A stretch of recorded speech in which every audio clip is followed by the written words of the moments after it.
യുവരാജ് അൻവറിൻ്റെ പൊതുയോഗം തുടരുകയാണ്. ഇതുവരെ പുതുതായിട്ടൊന്നും പറഞ്ഞിട്ടില്ല. അദ്ദേഹം പറഞ്ഞത് ആവർത്തിക്കുകയാണ് അല്ലേ? ആവനാഴിയിലെ അസ്ത്രങ്ങൾ തീർന്നോ അൻവറിൻ്റെ? അല്ല, ആവനാഴിയിലെ അസ്ത്രങ്ങൾ തീർന്നു എന്ന് നമുക്ക് പറയാൻ കഴിയില്ല. കാരണം ഒന്ന്, അദ്ദേഹത്തെ സംബന്ധിച്ചിടത്തോളം ഇത്രയധികം ആൾക്കൂട്ടത്തെ അവിടെ സംഘടിപ്പിക്കുവാൻ സാധിച്ചു എന്ന് പറയുന്നത് രാഷ്ട്രീയമായി അതൊരു വലിയ വിജയം തന്നെയാണ്.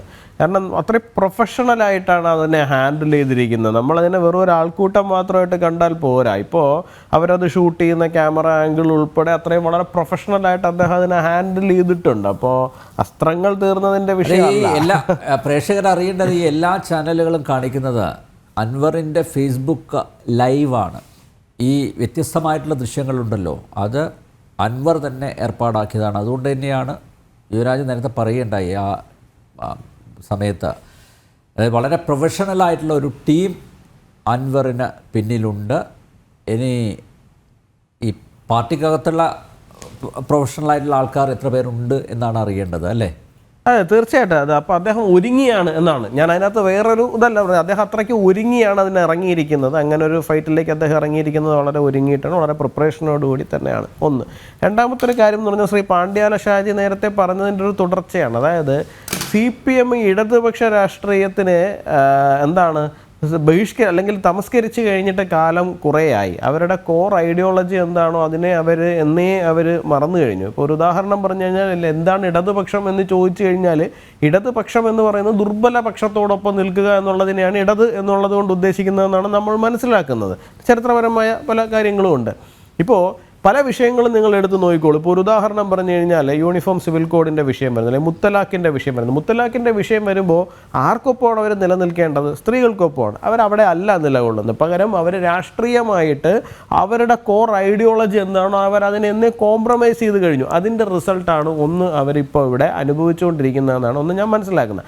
രണ്ട്, അൻവർ വളരെ ഭംഗിയായിട്ടൊരു കാര്യത്തിന് ഉപയോഗിക്കുന്നുണ്ട്. അത് പറയാതിരിക്കാൻ സാധ്യമല്ല. കാരണം കഴിഞ്ഞ 7-8 വർഷമായിട്ട് പിണറായി വിജയൻ എന്ന് പറയുന്ന മുഖ്യമന്ത്രി കേരളം ഭരിക്കുകയല്ല, കേരളത്തിനെ ഭരിച്ചു മുടിച്ചുകൊണ്ടിരിക്കുകയാണ്. അത് തുറന്നു പറയുവാൻ വേണ്ടിയിട്ട് ഒരുപാട് പേർക്ക് ആഗ്രഹമുണ്ട്. പക്ഷേ പലർക്കും അത് ഭയമാണ്. ആ ഭയം കാരണം ആർക്കും അത് പറയാൻ വേണ്ടിയിട്ട് സാധിക്കുന്നില്ല. അദ്ദേഹത്തിൻ്റെ പാർട്ടിക്കകത്ത് നിൽക്കുന്ന ആൾക്കാരിലും ഇടതുപക്ഷത്തുള്ളവർക്കും പലർക്കും ഇത് തുറന്നു പറയണമെന്ന് ആഗ്രഹം ഉണ്ടെന്നുണ്ടെങ്കിലും ഇടക്കിടക്ക് അദ്ദേഹം കാണിക്കുന്നുണ്ട്. അതിനൊരു വിധേയത്വം എന്നുള്ളത് മാത്രമല്ല, അത് മാഷ അള്ള പതിച്ച ഇന്നോവ കാറ് തിരിയാനുള്ള സ്ഥലം തൻ്റെ വീട്ടിൻ്റെ മുമ്പിലുണ്ട് എന്നുള്ള പലരുടെയും തിരിച്ചറിവ് മാത്രമാണ്, അല്ലാണ്ട് മറ്റൊന്നുമല്ല. മാഷ അള്ള സ്റ്റിക്കർ പതിച്ചൊരു ഇന്നോവ കാറ് തൻ്റെ വീട്ടിൻ്റെ മുന്നിൽ വന്ന് തിരിയുമെന്നുള്ള ഒരു ഭയം ഉണ്ടല്ലോ. അതായത് TP ചന്ദ്രശേഖരനെ പോലെ അത്രയും തലപ്പൊക്കം ഉണ്ടായിരുന്ന ഒരു പാർലമെൻറ്റ് തിരഞ്ഞെടുപ്പിൽ മത്സരിച്ച് ലക്ഷത്തോളം വോട്ട് നേടിയ ഒരു രാഷ്ട്രീയ നേതാവിനെ ഒരു രാത്രിയിൽ 51 വെട്ടി തീർക്കാൻ പറ്റുന്ന ആംബിയർ അവർക്കുണ്ട് എന്നുണ്ടെങ്കിൽ എന്തും സാധിക്കും. ആരെയും എന്തും സാധിക്കുന്നില്ല, ആരെയും എന്തും ചെയ്യാം എന്നുള്ള ഒരു ഭീഷണി അവരത് പറയാതെ പറഞ്ഞു വെച്ചിട്ടുണ്ട്. അപ്പോൾ അതുകൊണ്ടാണ് കഴിഞ്ഞ 8 വർഷമായിട്ട് പലരും നിശബ്ദരായിട്ടിരിക്കുന്നത്. ഇപ്പോൾ ശ്രീ പാണ്ഡ്യാല ഷാജിയെ പോലുള്ളവർ, ശ്രീ KM ഷാജഹാനെ പോലുള്ളവർ മാറി നിന്ന് സംസാരിക്കുന്നു എന്നുള്ളതൊക്കെ അപൂർവമായിട്ടുള്ള സംഭവങ്ങൾ മാത്രമാണ്. അത്രയും ധൈര്യവും നട്ടലും ഒന്നും മറ്റു പലരും കാണിക്കാൻ വേണ്ടിയിട്ട് തയ്യാറല്ല. പലരുടെ നിലനിൽപ്പിൻ്റെയും കൂടി വിഷയവും കൂടിയാണ് ഇതൊക്കെ. ഭീഷണി ഒരു സ്ഥലത്ത് നിൽക്കുമ്പോൾ തന്നെ പ്രലോഭിപ്പിച്ചും പല സ്ഥാനങ്ങൾ കൊടുത്തും വാഗ്ദാനങ്ങൾ കൊടുത്തും ഒക്കെ ആൾക്കാരെ അവർ ആ രീതിയിൽ തന്നെ നിലനിർത്തിയിട്ടുണ്ട്. അപ്പോൾ അവരുടെ മുഴുവൻ ജിഹ്വയായിട്ട് അൻവർ മാറിയിരിക്കുന്നു എന്നുള്ളതാണ്. അപ്പോൾ പലർക്കും പിണറായി വിജയനെതിരായിട്ട് പറയാനുണ്ടായിരുന്ന കാര്യങ്ങൾ പറയുവാൻ വേണ്ടിയിട്ട് അവർക്കിടയിൽ നിന്ന് തന്നെ ഒരു മുഖത്തിനെ, ഒരു നേതാവിനെ അവർക്ക് അവിടെ ലഭിച്ചിരിക്കുന്നു എന്നാണ്. സ്വാഭാവികമായിട്ടും അവിടെ ആൾ കൂടും. അതാണിപ്പോൾ അവിടെ കണ്ടുകൊണ്ടിരിക്കുന്നത്.